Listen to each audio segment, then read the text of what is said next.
The following podcast contains mature subject matter, adult themes, and may also contain profanity. You have been warned.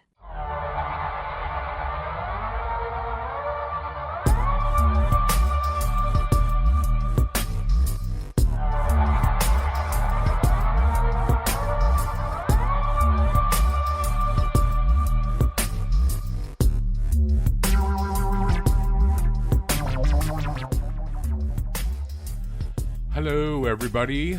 Hello, and welcome to The Absurd, our podcast of the absurd.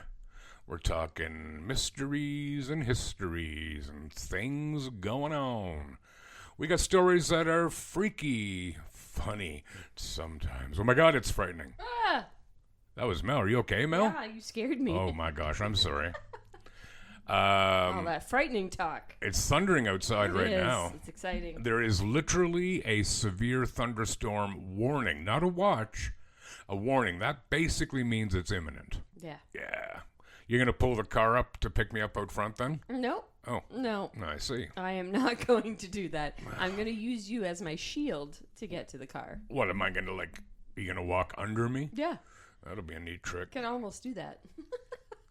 Doesn't seem very comfortable or very sightly. Well, it's very windy out, so you can at least do that. It is very windy out. I went out at lunchtime I got Mel a couple of treats. I got her a box of Smarties, like the little packages of Smarties inside.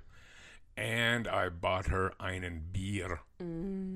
Actually, I bought 6 beers, but you only get one. Okay. That's okay. I only need one. Yeah, for now. that's okay. For now. That's okay. So, anything new? Not really. No? No. All right. Not really. How was your weekend? It wasn't what you were hoping to do. It wasn't what I was hoping to do. Did you do anything fun in retrospect? Yeah, hung out with some friends. Cool. Yeah, I'm sorry. Now, these friends, were they real or imaginary? They were real. Really? Yeah. Well, that's good. Yeah. I'm glad you made some friends. I know. Finally. I left the imaginary ones at home. Oh.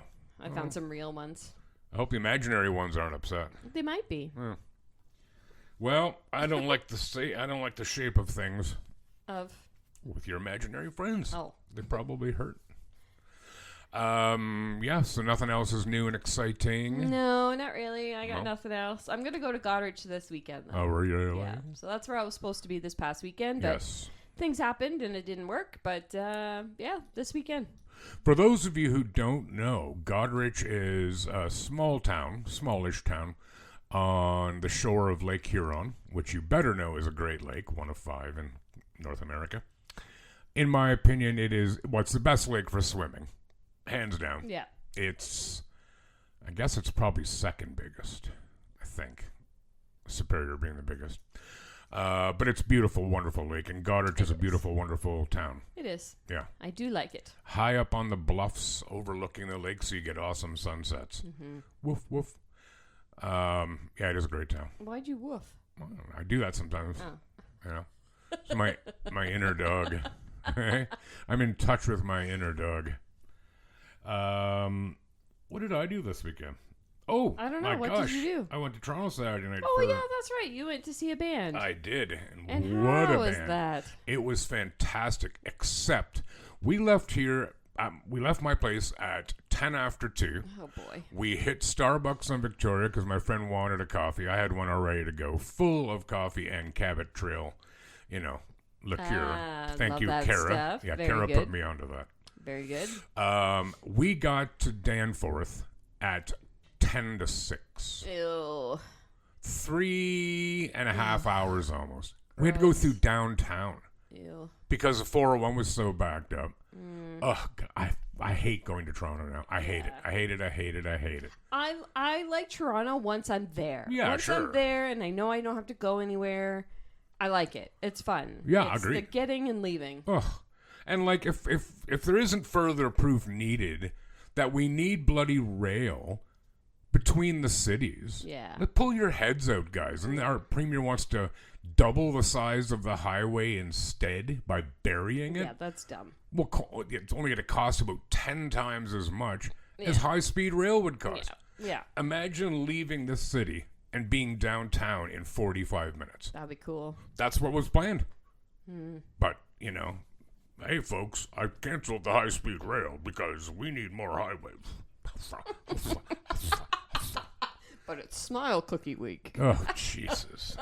Hey, Have I another do bacon look forward to his Smile Cookie videos. I don't. They're funny.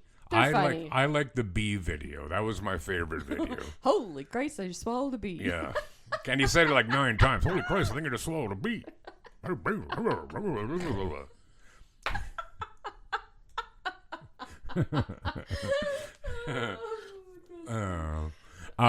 Yeah. So right. So as some of you are aware, we had an election in the country last night. We're not going to talk about results. We have differing positions on it. We'll leave it at that. We'll leave it at that. But I want to say this though. Well done, Canadians, because voter turnout was over 67%. Yeah, that's good, man. Yeah, it still upsets me though that people don't do it. Well. Like, Agreed. All right. No, I agree. Me. Even if you want to throw your vote away. But what does that even mean? Like, vote for... Okay, so many years ago, when I didn't know who to vote for, because I didn't like any of the choices, I voted green. Okay. Because I knew it wasn't really going to do much, in theory, right? So, but I wanted to vote for something. That's what I mean. Like, I don't like it when people just don't vote, because there's many people in the world that don't get that privilege. Well, you do know that you can, it's not called spoiling your ballot, but you can vote for no one and have it counted. Oh, yeah? Oh, yeah, dude. Now, you should be allowed to say none of the above. Right. That should be an option. Can I put my name on it? No. No. That would be tampering. No. Nobody would vote for you anyway. Because your only policy would be like, oh, chocolate bars must be 3 Musketeers. Right? And I'm not playing that. I barely like them. Well, I mean, I'll eat them. Who's kidding who? I love them. Everybody gets a free chocolate bar every week. Did you see, so not in your riding, Mel and I are in different ridings, but in my riding, there was a guy from the Rhinoceros Party.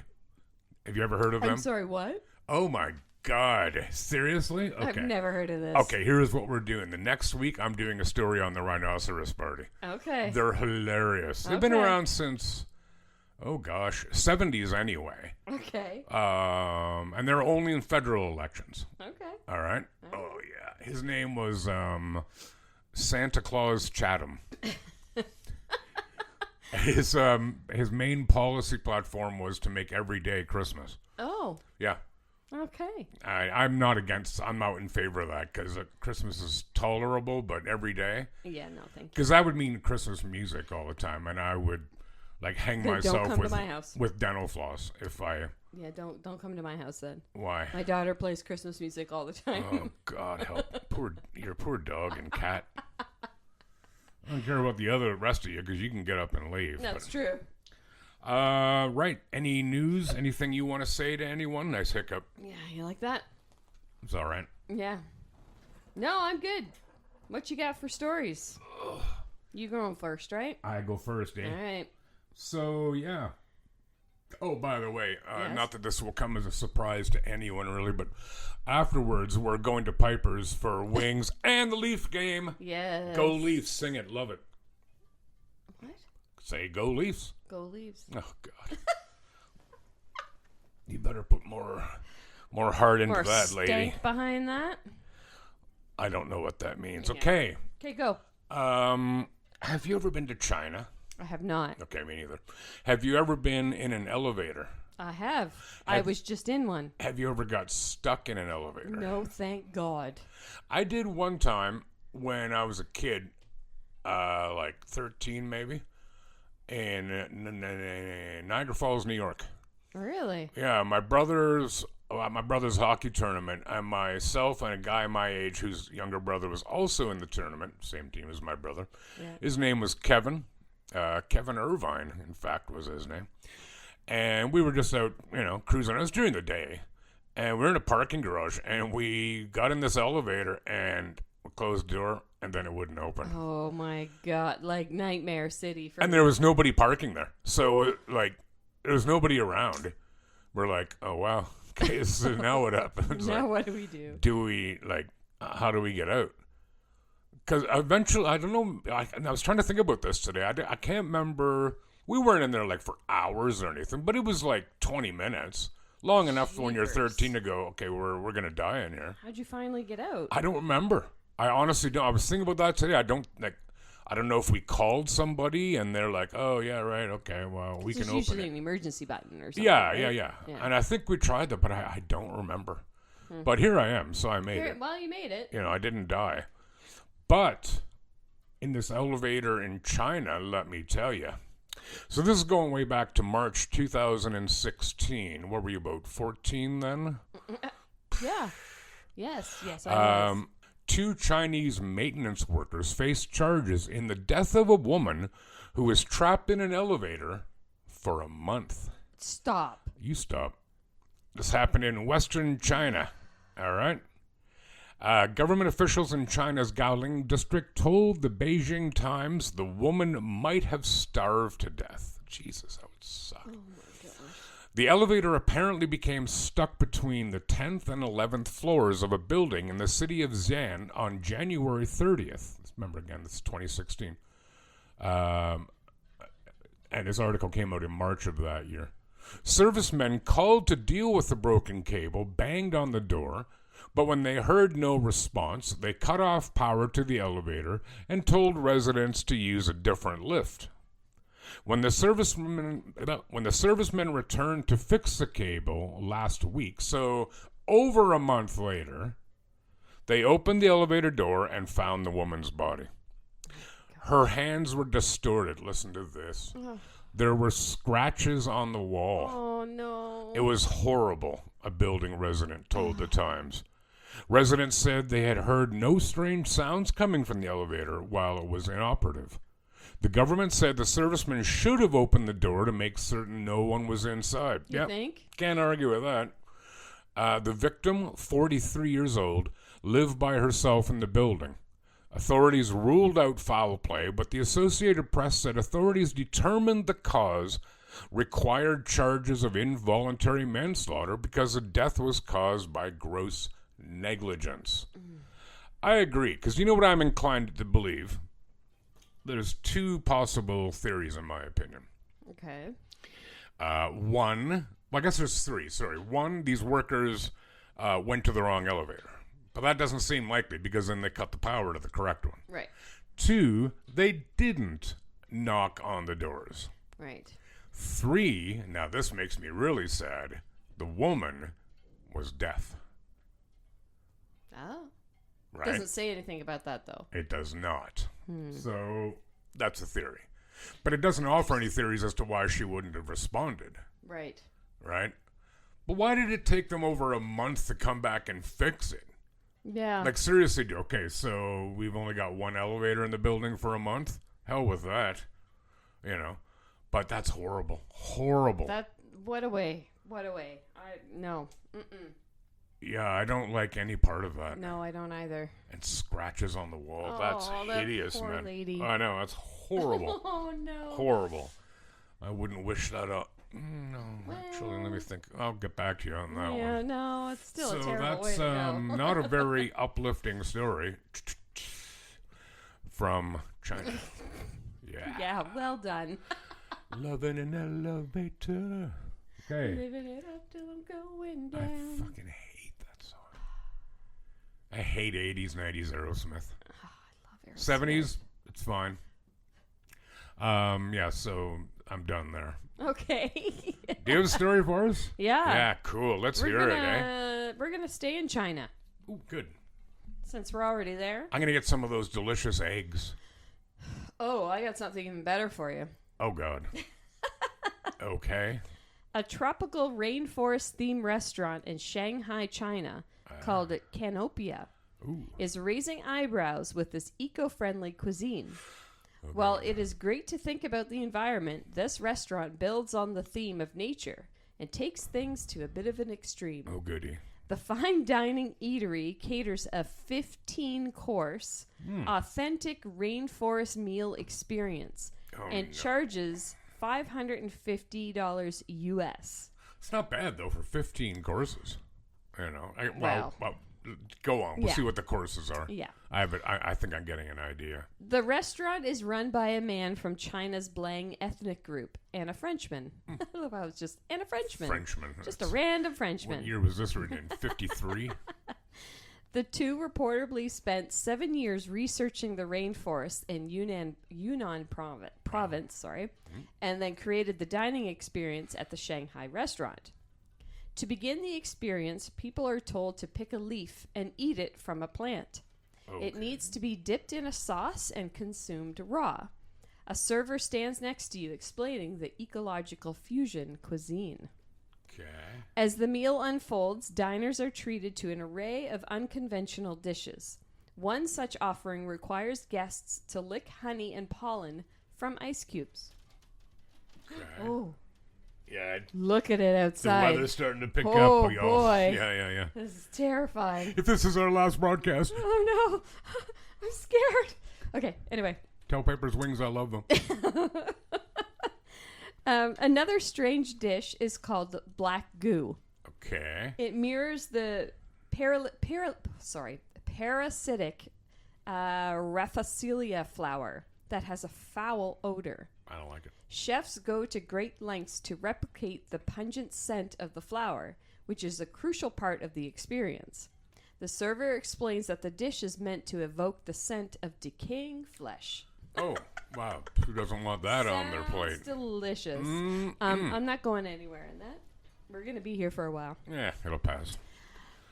Anyways, the meal ends with a dessert made out of elephant poop. Come on, man. The dessert features a base of elephant dung that looks like Krispy Crumbs. The chef adds herbal perfume to it, along with fruit jam, pollen, and honey sorbet. To fully immerse themselves in the dung dessert, guests are invited to climb a staircase for a dessert tour, where they can select their preferred herbal perfume and fruit jam to personalize their culinary experience. Though China's food hygiene law mandates that food must be non-toxic, harmless, and meet nutritional standards, Sure. it remains uncertain whether desserts made from elephant dung, despite undergoing disinfection, align with these regulations. How do you disinfect poop? I don't know. I have no idea. Yeah, remember how I said, like, that isn't bad money for 15 courses? Yeah. I'm not in. No. Yikers. Yeah, that's quite an meal. Do you think you would eat it? No. None of it? No. Maybe What the leaf thing. Yeah, what's the catch there? Like, I don't know. Is it It's a trick? just it's not a trick. I think it's just, trying to humiliate rich people. Like, you say humiliate yeah, rich people? humiliate I'm all for rich that.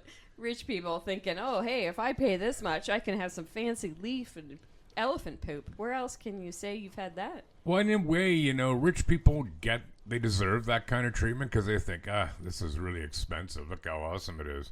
Except you're being played. Yeah, of It's course. like we were talking on the weekend, if you buy a $500 pair of jeans, Yeah. you're a moron. You are a moron. I 100% agree. Because they're not going to outlast a $60 pair of jeans. No. And most people aren't going to recognize that they're $500 jeans. Right. And anybody who does, who cares? Because they're equally as superficial as you are. Yeah. What? But I'm a little in trial. Do elephants live in rainforests? I guess so. I guess. Huh. I'd like to see an elephant. Like, I'd go to a restaurant if there was, like, an elephant wandering about. Would you? Like the Rainforest Cafe? No, I wouldn't go there. I've never been there. I've always wanted to. Are you talking about the one in Waterloo? Rainforest Cafe? Yeah, there used to be one in Waterloo. No. Yeah, there was. No, I'm talking about like the big franchise Rainforest Cafe. I don't like it. Are they good people? I don't know. I didn't ask. Have you been? No, that's my point. I've never been. Do they have elephant poop? Do you think? Maybe. Really? So, those Chinese, man, they got some interesting dishes, eh? Yes. Because at the beginning of your story, you told me I said that I fancied some of those eggs. You know what I'm talking about. Yep. You remember. Yeah. The virgin boy eggs. Yes. Have you had any? Nah, not this week. No? No. I think you can get them like up by Lucknow or something. Yeah. Maybe we can get them at What's the TNT Market? Ooh. Have you Is that been what there? it's called? Yeah, TNT. I have. Because I work, my office is just down the street from Oh, yeah, there. of course. And they have a whole aisle of ramen. Yes. Yep. It's very cool. They also have lots of different flavors of Lay's potato chips from Do around they? the world. Damn right they do. Oh, man. Sadly, it's owned by Loblaws now. The great Satan bought them. All right. Hey, Oh, the look sun's at- out. Sun's out. Stupid sun. Wow. Okay, hope it's out when we have to drive Yeah. and park and walk. And You then know? it can rain all at once from there. Yeah, until it's time to leave. Until again. it's time to go. Hey, have you ever been to Missouri? I have not. Me neither. You've never committed a murder either, have you? Not that I got caught for, no. Ooh, that's going to be a story. Okay, so we're going back quite a ways here again. 1981. I know exactly how old you were then. How old? You really want me to say? Was I even born yet? I don't even know. Yeah, you definitely know, and you definitely were. You were like 3. Yes. Yeah, it's July 10th, 1981. So this is a man's murder remains unsolved after over 40 years. This is, though, despite almost everyone in town knowing who did it. Okay. All right. This is in a place called Skidmore, Missouri. Skidmore. Yeah. Doesn't sound like an awesome name. Skidmore. And it is obviously written out phonetically as Missouri, but I think locals call it Missouri. Missouri? Yeah. So, yeah, like I said, July 10th, 1981, the murder of 47-year-old Ken McElroy led to the publication of the book In Broad Daylight and later a film by the same name. I have never seen it. Ooh. That's not thunder, kids. That's wind. Oh, no, it's thunder. Well, that's thunder. Yeah, sorry. McElroy was described in many articles as the town bully. He was accused or suspected of committing multiple crimes and terrorizing the town's citizens. Oh. This is out of Hollywood. Seriously, man. This proof that truth is stranger than fiction. Okay. Over the course of his life, McElroy was accused of dozens of felonies, including assault, child molestation, statutory rape, arson, animal cruelty, hog and cattle rustling, and burglary. In one particular instance, the married McElroy repeatedly raped a 12-year-old girl. When the girl was 14, she became pregnant with his baby.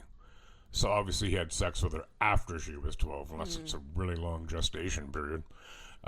So he divorced his wife and married the 14-year-old girl to avoid statutory rape charges. Stop. The girl's parents didn't approve with their marriage. I should think not. So McElroy burned down her family's home and shot their dog to force the parents into agreement. Oh my gosh. McElroy was also accused of shooting former Romaine Henry in the stomach. That's a cool name, Romaine. When the case got to trial, McElroy was not found guilty due to an alleged alibi, which placed him hunting with friends and not at the scene. These so-called friends were intimidated by him into coming up with an alibi. A few years after this, McElroy shot a 70-year-old grocery store employee in the neck. This followed what was said to be a months-old dispute, get this, over an accusation about a piece of stolen candy. Oh my God. I know that I've had to resist the urge to kill many a people over candy. Speaking of which, where's my fun dip? I don't know. It's at the store. You're going down. The employee lived, and McElroy was arrested and charged with attempted murder. He was let out of jail to await appeal, and during the time, he made public threats against the employee while often being armed with a rifle. On July 9th, 1981, he appeared in a local bar, the D&G Tavern, armed with an M1 Garand rifle and bayonet. You know what a bayonet is? Yes. Okay. And later threatened to kill the grocer again. Oh, So dude's walking around town with a former military rifle. M1 Garands were used in Second World War and Korea. And he's got a bayonet fitted to the end of it. Jeepers. Right. So the very next day, July 10th, 1981, McElroy was found behind the wheel of his truck found dead, obviously, on Skidmore's Main Street. He appeared to have been struck by at least 2 different firearms.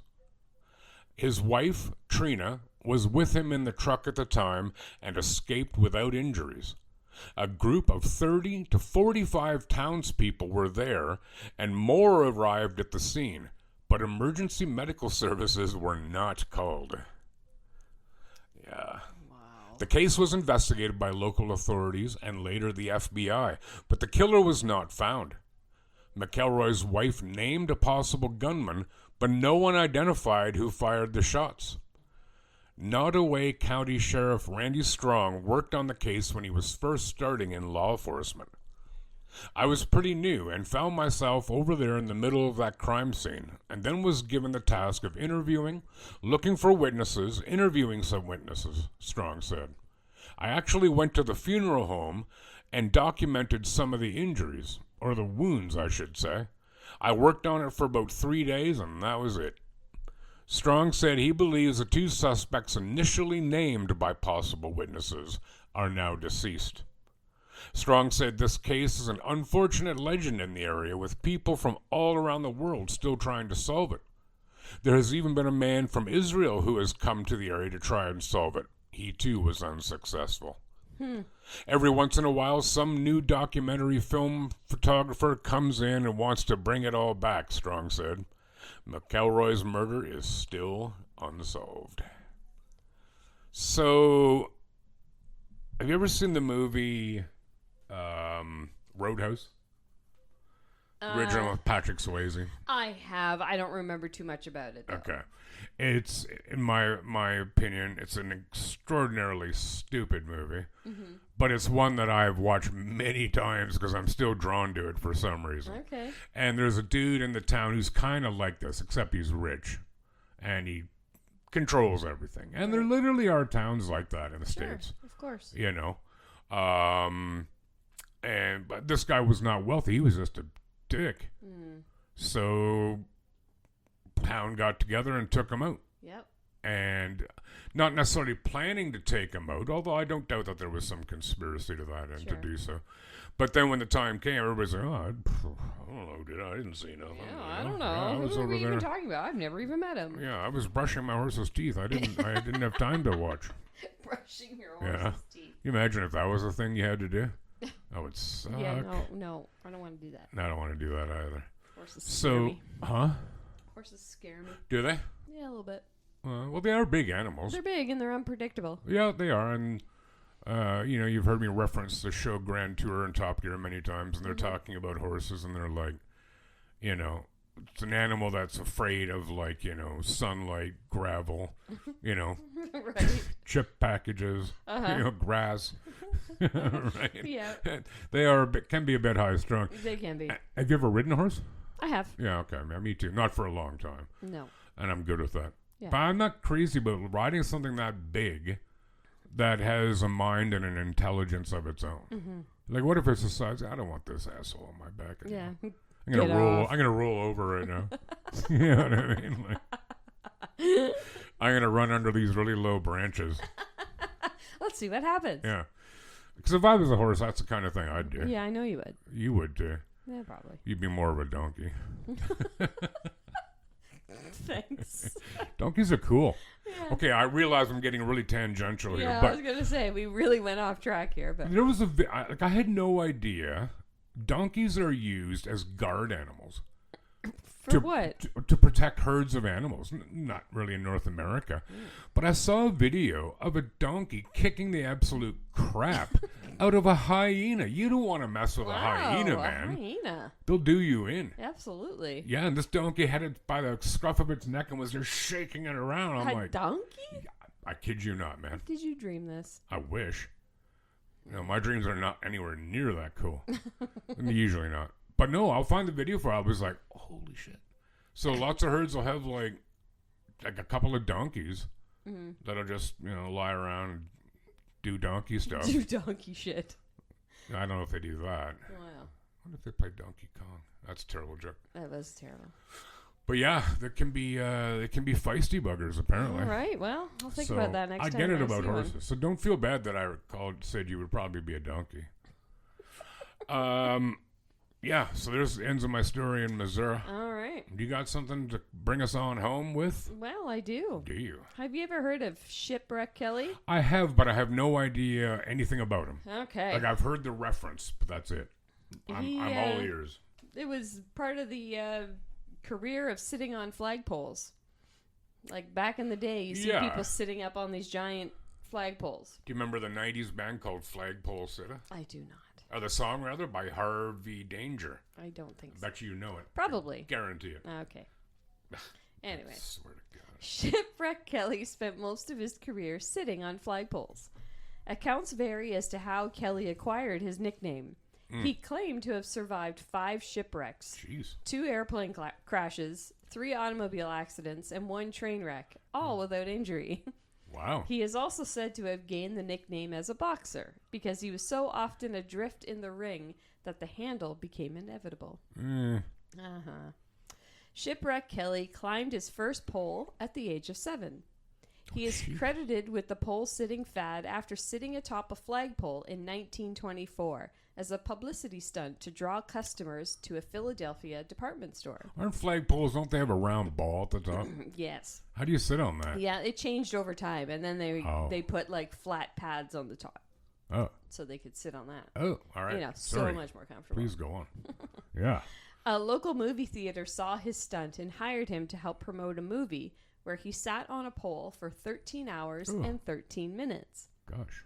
In 1926, Kelly set a record by sitting atop a flagpole in Missouri for 7 days and 1 hour. Holy moly. In 1927, he beat that record by sitting for 8 days in New Jersey. His next stunt was 12 days long and then another one for 23 days. Oh my God. In 1930, he set a world record by sitting on a flagpole on top of a steel pier in Atlantic City, 225 feet high, for 49 days and 1 hour. At the height of his fame, he toured 28 cities, charging admission to people who wanted to stand on roofs to see his performance stunts. He also earned an income from endorsements, personal appearances, and books about his life. He called himself the luckiest fool in the world. He once calculated that over 2 decades he spent 20,613 hours sitting on flagpoles, of which 210 were in sub-freezing weather and 1,400 hours in the rain. In one stunt, he climbed on a pole on a speeding biplane, sitting on a 12-inch iron crossbar as the plane flew 500 feet high. No. Yeah, no, thank you. While pole sitting, Kelly was said to have survived mainly on coffee and cigarettes. Been there, but not on the flagpole. He learned how to nap while sitting upright. I was going to ask that. He was never fully secured by more than a simple leg strap. The newspapers were regularly full of pictures of Shipwreck Kelly matter-of-factly brushing his teeth and shaving his face, hundreds of feet in the air. He said that he was able to sleep while pole sitting by putting his thumbs in holes in the pole shafts. If he swayed, the pain in his thumbs would force him to sit upright without waking him up. Right. You're probably wondering, how did he use the bathroom? I absolutely admit I was wondering that. There was a tube securing to the pole that would carry his waist down to a bucket at the bottom. Good. Because you don't want to be down below if he's just letting her deuce. hang. Yeah. That reminds me. He just reminded me of a story. Oh, dear. Yeah. From the weekend. No. No, it's good. It's good. Okay. It's good. His career began to decline after the Wall Street crash of 1929. And in 1934, he was working as a gigolo. What? Yes. Gigolo or juggaloo? Juggaloo? Yeah. What's a juggaloo? It's like the insane clown posse followers. Oh, no. Yeah, right. Gigolo. God. That's a big career change. Well, I'll say. And he was at a dime a dance hall. And he would wear a coattail and a silk hat sitting on a plush divan. So do people pay him a dime to dance with them? Yeah. I'd do that. Not for a dime, but... By then, 17 people were claiming to be him because few people knew what he actually looked like. Oh, wow. He was so high in the air. Yeah, of course. One of his last major public appearances was in 1939. Kelly celebrated National Donut Dunking Week by sitting on a pole in Manhattan and eating 13 donuts dunked into a coffee cup. And they were fed to him while he stood on his head. Jesus. However, by then, that kind of work had pretty much dried up. Yeah, not a lot of call for that anymore. No. I went to college for it, but Did you know? I couldn't get a job. Kelly's last flagpole sitting appearance was at a Texas event sponsored by the Lions Club. Yay. In 1952, 1 week before his death. Oh. 2 heart attacks forced him to come down from the 65-foot pole, and the club refused to let him go back up. Sorry, he had 2 heart attacks while sitting on a flagpole. Yeah. Awesome. Yeah. Awesome. Yeah, That's what I'd want badass. to be. He retired as a result of the heart attack, saying, that is it. I'm through. Yeah. Good Kelly thinking. died a week later on October 11th, 1952, when he was struck by a car while walking on Manhattan streets. Shitty buzz. So he survived all those shipwrecks, Yes, he train did. crashes, plane crashes. Yeah, 2 heart attacks up on a pole. Yeah. And then he And gets dummied by a car Then he gets on a hit by street. a car. Gets look both ways and then look again. I guess so. That's weird, man. I'd love to see. Well, there's got to be pictures. Oh, of it. yeah, there was lots of pictures that I saw. But how did he get up? I guess. Do you even know how he got up I there? don't know, And actually. down? It didn't I actually would- say how he got up there. Terrified. Yeah. Terrified out of Yeah, my no, thank you. mind. Yeah, I couldn't do it. No, I mean I have zero interest. Even if I could, I wouldn't. No. But Yeah, no, that's cool. I had saw this documentary on TV on one of the shows that I watched. So I'm like, oh, that looks really interesting to talk about. Yeah. Just, yeah. And I have heard him mentioned, and I think it was on an episode of MASH, which was one of my favorite shows ever. And if I dare say, it's brilliantly written. I've actually learned a lot from that show. Because I'll be like, what does that mean? And then I'll stumble across it somewhere else and be like, oh. Even years later, Yeah. I'll get a joke. Do you Oh, know what I yeah? mean? Like, finally. Yeah. The reference I used when I was younger, I'll be like, yeah, I don't know what that Right. means. Yeah. And so you've just given me another one. Cool, man. Thanks. All right. So, yeah, I made a bit of an allusion there to another story. Dropping a deuce. Yeah. So, went to a show at Danforth Music Hall Saturday night, and we were both starving. And so we went to a bunch of places. We were all busy because of this show. Bunch of places on Danforth. Went to the place right beside it. And they're like, well, we don't have any tables for 2, but you can sit at the bar if you want. Like, yeah, that's cool. So we got there and do some beers and had a fantastic burger. If you ever go to okay, I'm putting this out there. Yeah. If you ever have to go to the Danforth Music Hall and you want a pre-show drink or something to eat, go to, it's called Danforth Sidebar. It's right Okay. beside it. Cool. Fantastic. All right. So anyways, we're sitting there at the bar, and this woman there, I didn't know if she worked there or not, but she was doing something with the chair, and I'm like, hey, do you work here? And she's like, no, I just move the chairs around for a hobby. So Well then I done. called her a cheeky sod. Then I realized she was, in fact, English, and determined that she's from Middlesbrough, which is like near Newcastle. I explained where I had lived, which little is further south, but still northern England. So we chatted about that a bit. And then I said, hey, by the way, where are the bathrooms in here? She said, they're downstairs. I'm like, of course they are. Why are all the bathrooms and bars downstairs in Toronto? Yeah. And I know the answer is so that they have more space upstairs.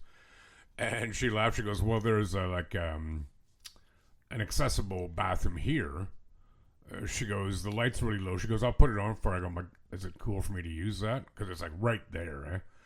And she said, yeah, that's fine. Just maybe don't drop the deuce. I just started laughing. I'm like, gotcha. I won't. That's fine. But anyways, That's you awesome. reminded me of that. All right. She was quite funny. But no, it was fantastic and a good beer choice. Yeah. Cool. I had Creative Arts Lager, 3 pints of it, and it was a lot cheaper there. At the show, it was $13.50 for a tall can of Mill Street. Whew. Yeah, it's still cheaper than sporting events. So. Yes. And you came back. You didn't stay over. Here I am.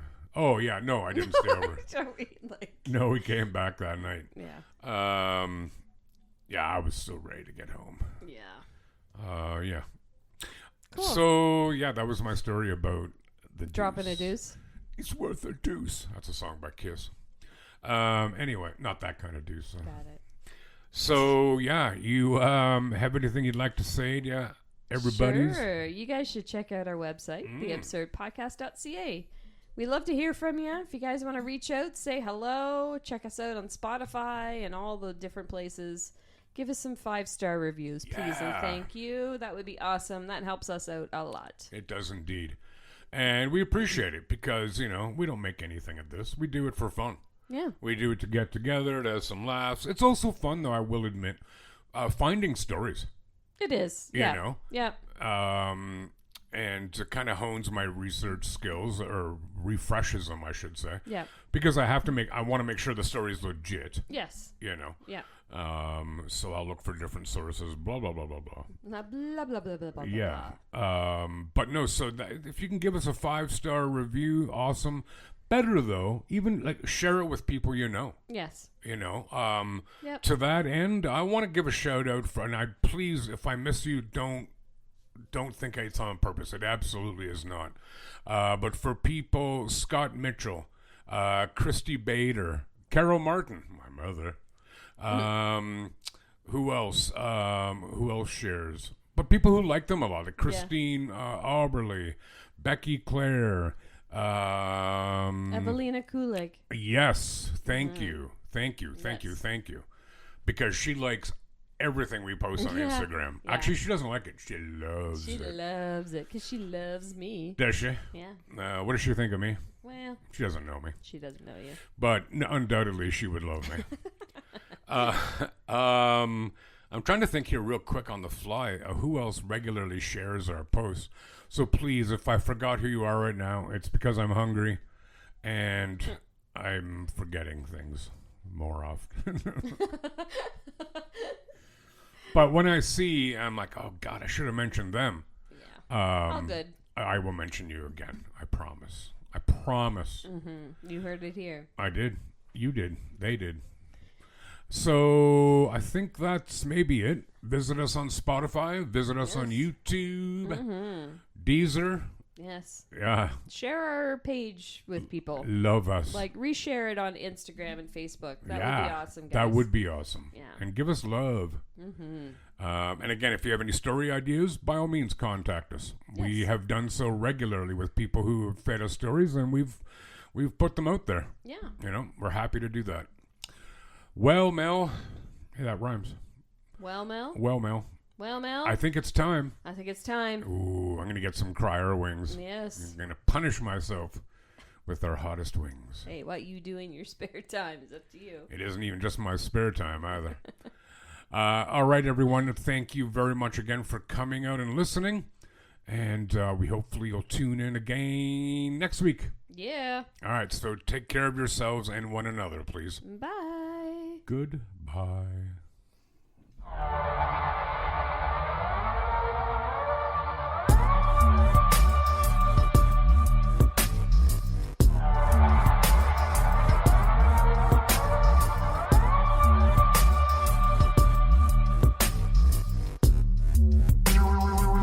The Absurd Podcast is written, produced, and recorded by Rod and Mel.